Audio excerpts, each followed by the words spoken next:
जैसे हाजी साहब जब हज करने जाते हैं तो भी किहिन नहीं है, गांव से जाते हैं, लेकिन लोग कहते हैं हाजी साहब जाते हैं, हाजी साहब जाते हैं। अल्लाह अल्लाह अल्लाह। तो भी किहिन नहीं है हज। लेकिन अब जा रहे हैं तो हज होना इतना कन्फर्म हो गया कि लोग पहले ही से हाजी कह देते। अल्लाह अल्लाह अल्लाह। ऐसे ही मैदान महशर अभी कायम नहीं हुई, न हिसाबो किताब हुआ है। ये सब होगा, लेकिन इनका होना इतना मुहक्कक है, इतना बरहक है कि गोया कि ये सब हो चुके। अल्लाह अल्लाह अल्लाह। आज लोग कहते हैं कि अंबिया भी इंसान, हम भी इंसान। हजरत यूसुफ अलैहिस्सलाम इतने हसीन थी, इतने हसीन थे कि मिस्र में सूखा पड़ा, 7 साल तक सूखा रहा। कोटा का गल्ला था खदाने का, बढ़ता रहा, 5 साल बटा, फिर गल्ला भी ख़त्म हो गया और 2 साल सूखे के बाकी थे। अब क्या करें? तो मिस्र वाले जब भूखे होते थे तो एक मैदान में जमा हो जाते और यूसुफ अलैहिस्सलाम तशरीफ़ ले जाते। वो मिस्र वाले यूसुफ अलैहिस्सलाम के चेहरे को देख लेते तो भूख भी ख़त्म हो जाती, प्यास भी ख़त्म हो जाती थी। 2 साल तक मिस्र के लोगों ने यूसुफ अलैहिस्सलाम का चेहरा देख के गुजारा। बताइए, अब आज जो उन कहा था कि उन्होंने इंसान हम वही इंसान, इनके चेहरा का देख के भूख खत्म होगी? बल्कि इतना मनहूस चेहरा कि देख लो तो जो उन कुछ हो पेटे महो हजम हो जी सब। अंबिया बेमिसाल थे, हुजूर बड़े हसीनो जमील थे। ये जलसे दीन सीखने के लिए कराए जाते हैं। माशाअल्लाह। जलसों से हमको आपको दीन की तालीम मिलती है। बेशक बेशक। नाज़िम इजलास हज़रत हाफिज़ व कारी तारीफ़ रज़ा साहब क़िबला ऐसी निज़ामत करते हैं कि किसी को न सुस्ती आ सकती है न नींद आ सकती है।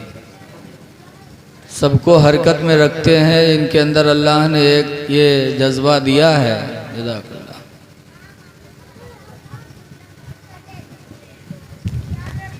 देखिए, हुजूर सल्लल्लाहु अलैहि वसल्लम जिनकी याद में आप यहाँ जमा हुए हैं, अल्लाह ताला ने हुजूर से फरमाया था कि ऐ मेरे महबूब, आप बादशाहों जैसा जीना चाहते हो कि गरीबों की तरह जीना चाहते हो? अल्लाह अल्लाह।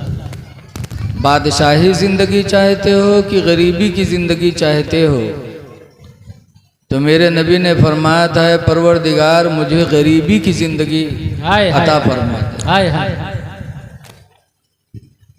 जब हुजूर ने बादशाहत को नहीं मांगा, गरीबी को मांगा, तो हज़रत इसराफील अलैहिस्सलाम एक फ़रिश्ते नाजिल हुए।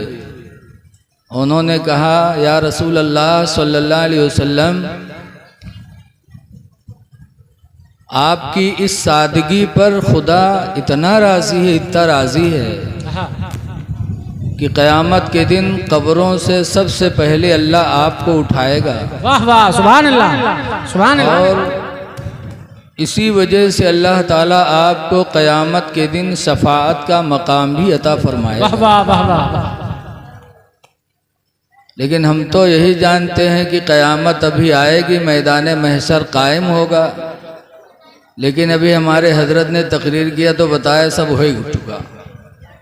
मैदान महशर भी कायम हो गई और आमाल भी तौले जा चुके। किसी तरह हजरत का भी कहना दुरुस्त है कि महशर का आना, क़यामत का होना, हिसाब व किताब होना इतना मुहक्कक है, इतना साबित है, इतना साबित है कि गोया कि वो चीज़ हो चुकी। तो हुजूर को अल्लाह ताला सादगी की बुनियाद पर मकाम अता फरमाया। ऐ लोगों, अंबिया हमेशा वो फख्र से बचते थे, घमंड से बचते थे। अल्लाह।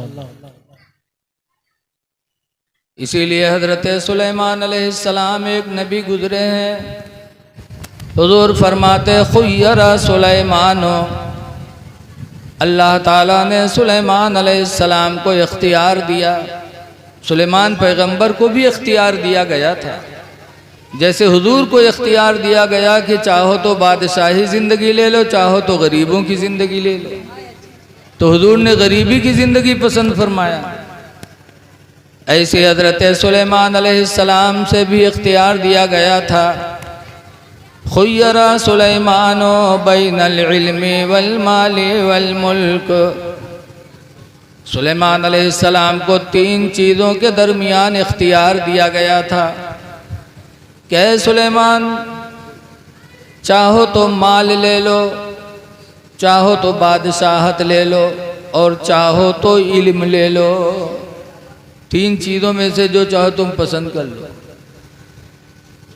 बादशाहत चाहो तो दे दूं, माल चाहते हो तो दे दूं, और अगर इल्म चाहते हो तो मैं तुमको इल्म दे दूं। तो सुलेमान पैगंबर ने क्या कहा था?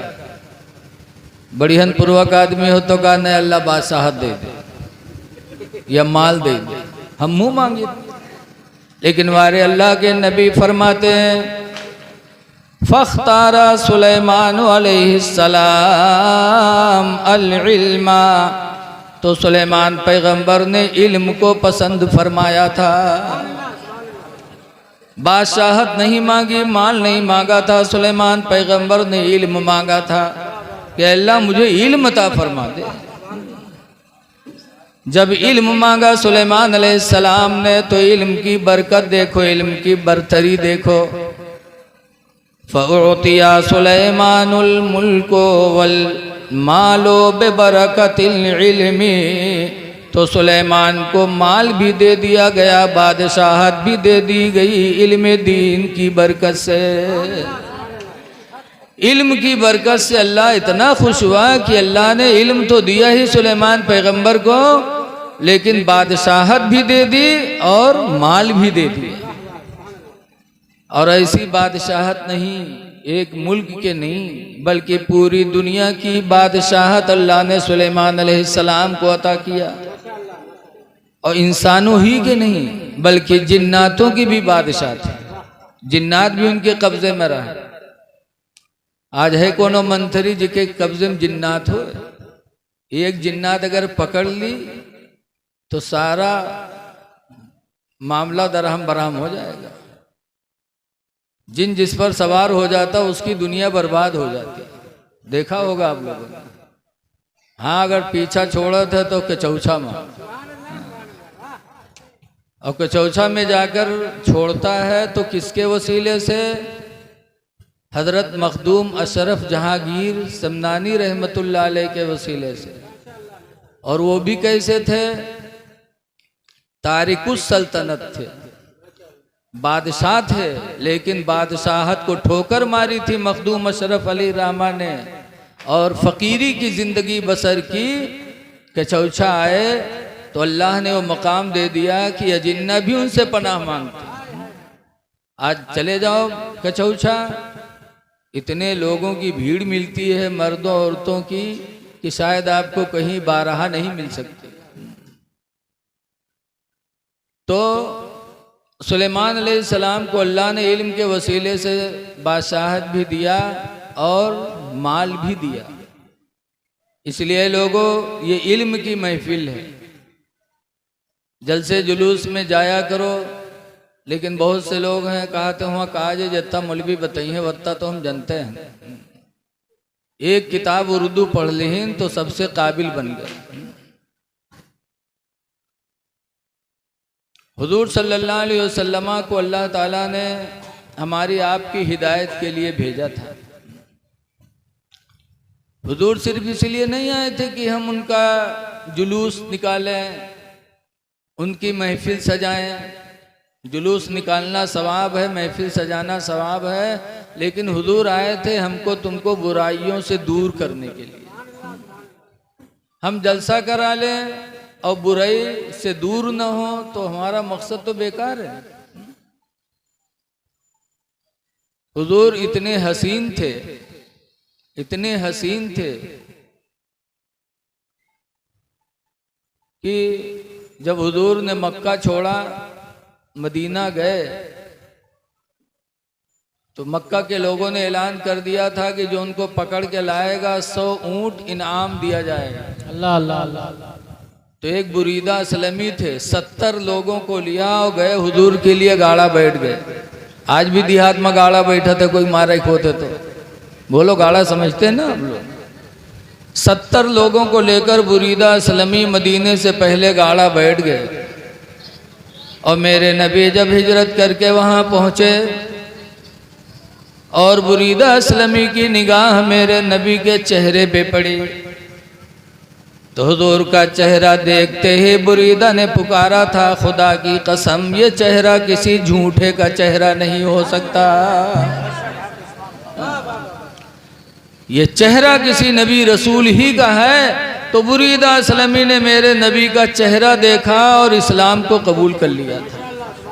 बजाय पकड़ने के नबी के पकड़ में आ गया, गुलाम बन गए। 70 लोग भी ईमान ले आए। तब बुरीदा असलमी ने कहा था, अल्लाह के रसूल हम मदीना जा रहे हैं और हम आपको सोना लेके चलेंगे। सोना साना ना, हम आपको जुलूस की शक्ल में लेके चलेंगे। तो साफा था, साफा को नेज़ा पे टांगा और लहराते हुए जुलूस की शक्ल में बुरीदा असलमी ने नबी करीम को मदीने में दाखिल फरमाया। जुलूस निकालना बेहतर है, सवाब का काम है, लेकिन नबी जिस मकसद के लिए आए थे उस मकसद की तरफ हमें आपको तवज्जो करनी। अंबिया बहुत हसीन होते थे, इसीलिए अभी हजरत कारी तौसीफ साहब ने आला हजरत की एक नात पढ़ी थी, सुबह तैबा में हुई बढ़ता है बाड़ा नूर का। आप सबका ईमान ताज़ा हो गया था।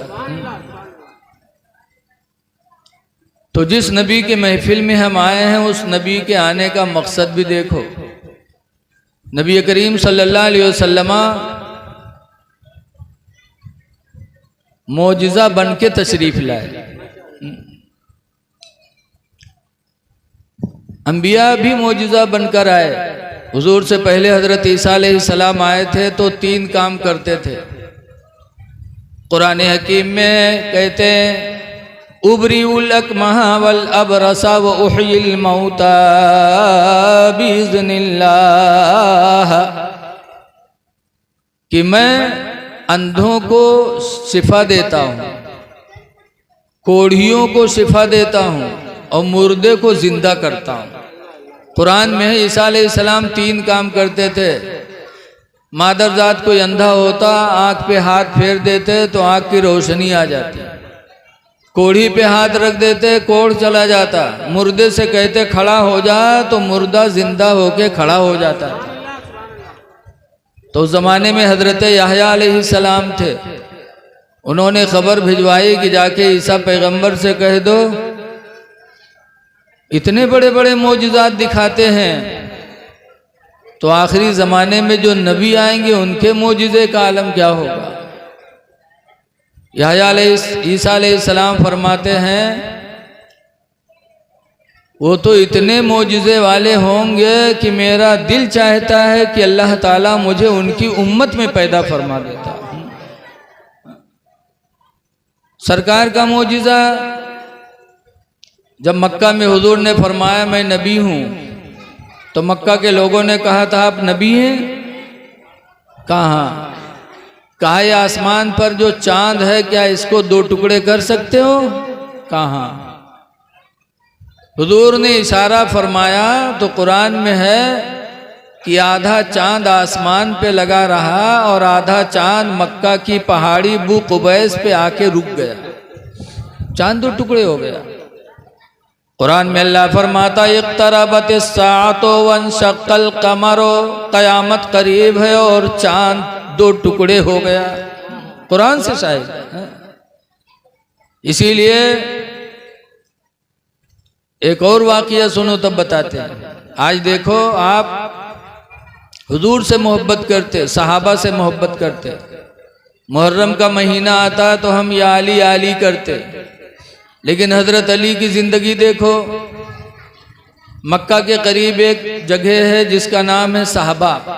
हुजूर हज़रत अली के रान पे सर रख के सो गए और हज़रत अली की असर की नमाज नहीं हुई थी, सूरज डूबने लगा। अब हज़रत अली के सामने दो चीज़ें, एक तो नबी की मोहब्बत की जगाता हूँ तो नबी को तकलीफ होती है, नींद टूटेगी, और दूसरी तरफ नहीं जगाता हूँ तो सूरज डूब रहा है, नमाज चली जाएगी। आजकल के कोई आदमी हो तो कह देते उठो उठो हमारी नमाज जा रही है, लेकिन हज़रत अली जैसा आलिम और ईमान वाला इस ज़माने में कौन हो सकता है। हज़रत अली शेर खुदा रज़ी अल्लाह अन्हु ने हुजूर को नहीं जगाया, नमाज असर चली गई, सूरज डूब गया। लेकिन जब सूरज डूबा तो हज़रत अली रोने लगे और ऐसा रोए कि आंख से आंसू टपके नबी के चेहरे पे पड़े। नबी करीम की आंख खुली, फरमाते अली रो रहे हो? कहा अल्लाह के रसूल सूरज डूब गया, मेरी असर चली गई। तो हुजूर ने उंगली का इशारा फरमाया तो डूबा हुआ सूरज फिर वापस आया और हज़रत अली ने नमाज पढ़ी। अब इन दोनों चीज़ों को आला हज़रत बयान करते हैं कि सूरज उल्टे पाँव पलटे, चांद इशारे से हो चाक। अल्लाह अल्लाह। सूरज उल्टे पाँव पलटे, चांद इशारे से हो चाक। अवंधे नजदी देख ले कुदरत रसूलुल्लाह की। वाह वाह, नारे तकबीर, नारे रिसाला, मसलके आला हजरत अल्लामा मुफ्ती रफ़ीक आलम साहब क़िबला खन्नापुरी, उलमाए अहले सुन्नत, नारे तकबीर, नारे रिसाला, सुभान अल्लाह सुभान अल्लाह। तो यहाँ एक अकीदा भी है कि अल्लाह ने नबी को मालिक बना के भेजा है। अगर मालिक न होते तो उनके इशारे से सूरज वापस क्यों होता? अल्लाह ने अपने नबी को पूरी कायनात का मालिक और हाकिम बना के भेजा। इसीलिए अल्लाह कुरान में फरमाता फला व रब्बिका ला युमिनून, तुम्हारे रब की कसम लोग ईमान वाले नहीं हो सकते। कब तक नहीं ईमान वाले बनेंगे? हत्ता युहक्किमूका, ऐ नबी जब तक के लोग तुमको अपना हाकिम न मान ले। जब तक हाकिम नहीं मानेंगे नबी को, ईमान वाले हो ही नहीं सकते। तो नबी को हाकिम चांद ने माना, नबी को हाकिम सूरज ने माना, लेकिन हम में तुम में कुछ इंसान ऐसे हैं जो बदनसीब हैं, नबी को हाकिम नहीं मानते। आला हजरत फरमाते हैं कि खालिक़े कुल ने आपको मालिके कुल बना दिया। खालिक़े कुल ने आपको मालिके कुल बना दिया। दोनों जहां हैं आपके कब्ज़ा व इख्तियार में, दोनों जहां हैं आपके कब्ज़ा व इख्तियार में। अब एक चीज़ यहाँ ये देखना है कि हज़रत अली की एक नमाज छुटी थी, नमाज असर, तो हज़रत अली रोए थे। अब अली के मानने वालों या अली करने वालों ज़रा सोचो कि उनकी एक असर छुटी थी तो रोए थे, और आपकी पांचों वक्त की नमाज गायब है। क्या आप भी कभी रोए? तो क्या या अली करोगे तो आपकी पुकार सुनेंगे? हजरत अली शेर खुदा रज़ी अल्लाह ताला अन्हु खाने काबा का तवाफ करते तो जहाँ से शुरू करते वहीं से कुरान पढ़ना शुरू करते, और घूमते घूमते जब वहाँ पर पहुँचते तो हजरत अली का एक कुरान ख़त्म हो जाता था। हजरत अली को नमाज से इतनी मोहब्बत, कुरान से इतनी मोहब्बत, और आज अली के मानने वाले कुरान से गाफिल, कुरान का इल्म ही नहीं है, और अगर इल्म है तो घर तरस रहे हैं घर कुरान की आवाज़ को सुनने के लिए।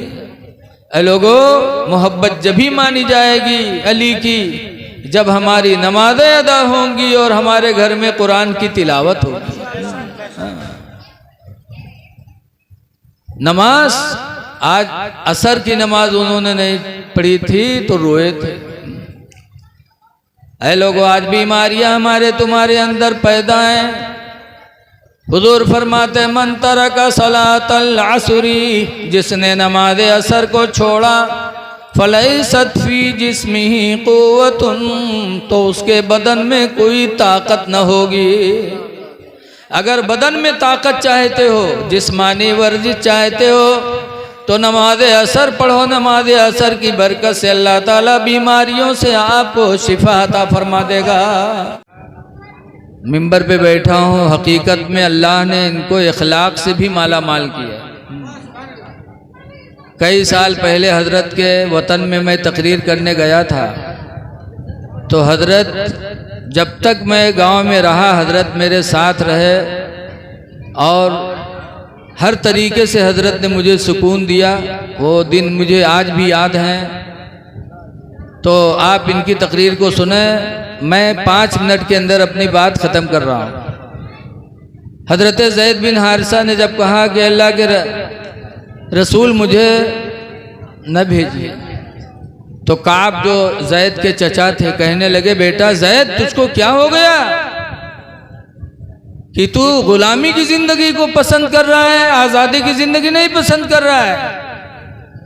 तब ज़ैद ने कहा था, चाचा इस दर की गुलामी पे हजारों आज़ाद कुर्बान हो, इस दर की गुलामी सबको मैसर नहीं हो सकती।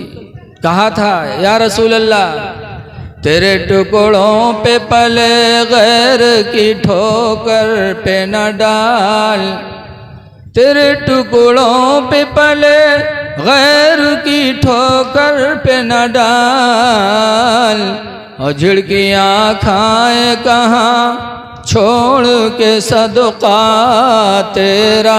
माशाअल्लाह माशाअल्लाह। तो इखलाक मेरे नबी का इतना उम्दा था कि गुलाम भी गुलामी से दूर होने के लिए तैयार नहीं हुए। 11 बीवियां सरकार के निकाह में थी, लेकिन कभी किसी बीवी ने तलाक नहीं मांगा। और आज हमरे तुमरे निकाह में एक थो और रातों दिन कहा था कि तू हमका छोड़ दे, तोर मुँह देखे कि रोजी न हो, ये थू थून हमका नहीं करा था। बोलो कहती औरतें कि नहीं कहती? एक क्यों? हमारा इखलाक इतना गया गुजरा हो गया। और सरकार के निकाह में 11 बीवियां, लेकिन सरकार पे मर मिटने के लिए तैयार थीं। इसीलिए हजरत सौदा के घर पे किसी ने जाके बता दिया था हुजूर ने आपको तलाक दे दिया, तो सौदा रोने लगी। बहुत बूढ़ी थी सौदा, रोने लगी।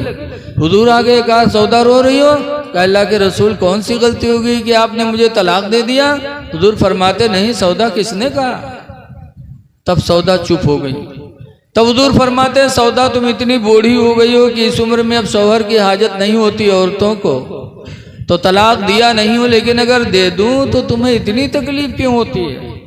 तब सौदा ने कहा था, अल्लाह के रसूल बूढ़ी हो गई हूँ, इस उम्र में अब शौहर की हाजत तो नहीं है, लेकिन अल्लाह के रसूल अपने निकाह में रखो, अपने से मुझे जुदा न करो, ताकि कल क़यामत के दिन जब फरिश्ते मुझे रसूलुल्लाह की बीवी कह के पुकारेंगे तो मेरा सर फख्र से ऊंचा हो जाएगा। सरकार का इखलाक ये था कि बुढ़ापे में भी नबी से जुदाई बर्दाश्त नहीं थी। इसलिए लोगों, तुम भी अपने नबी को अपने नज़रों के सामने रखो कि किस तरह हुजूर इखलाक से पेश आते थे। अपनी बीवी बच्चों से इखलाक से पेश आओ, माँ बाप से इखलाक से पेश आओ।